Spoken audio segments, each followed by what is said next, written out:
সেদিনকে সকালে ব্রেকফাস্ট করে আমি রান্নাবান্না করছিলাম গন্ধরাজ চিকেন, ফার্স্ট টাইম বানালাম। তারপর এদিকে লাঞ্চ করতে বসেছি, উচ্ছে আলু সিদ্ধ, তারপর আগের দিন ভেটকি মাছ ভাপা ছিল, আর গন্ধরাজ চিকেনটা বেশ ভালোই বানিয়েছি, প্রথমবার বানালাম। দিয়ে আমরা বেরিয়েছিলাম, একটু কেকও দেওয়ার ছিল একটা, তো ভাইয়ের সাথেই বেরিয়ে পড়েছি। যাওয়ার পথে আলু কাবলি দেখে আলু কাবলি খেলাম, দিয়ে চলে গেলাম নৈহাটিতে। পুজো দিতে যাইনি, তবে বড়মার ওখানে একটা দোকান আছে, ওইখানে আমরা ছিট কাপড় কিনি। একটা আমি ফেলে এসেছিলাম ভুল করে, ওটাই আনতে গেছিলাম, সাথে আবার আরও কিনে নিয়েছি এক্সট্রা। দিয়ে যা গরম পড়েছে, আমরা আইসক্রিম খেলাম।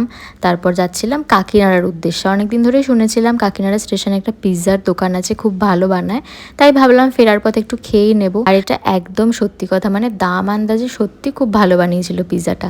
তারপর ওখান থেকে খাওয়া দাওয়া আমাদের কমপ্লিট। দিয়ে আমার একটা আংটি বানাতে দেওয়া ছিল, ওটাও রেডি ছিল, ভাবলাম নিয়েই ফিরি একেবারে।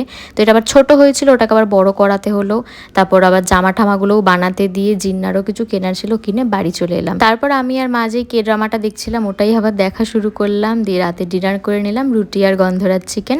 তখন আবার দেখছিলাম খাকি দা বেঙ্গল চ্যাপ্টার, এটা আমরা 4জন দেখা শুরু করেছিলাম, ভাবলাম সেদিনকেই শেষ করে দিই, বেশ ভালো হয়েছে। তো চলো আজকের মতো এটুকুই। ভিডিওটা ভালো লাগলে লাইক করে দিও, সাবস্ক্রাইব করে দিও, টাটা।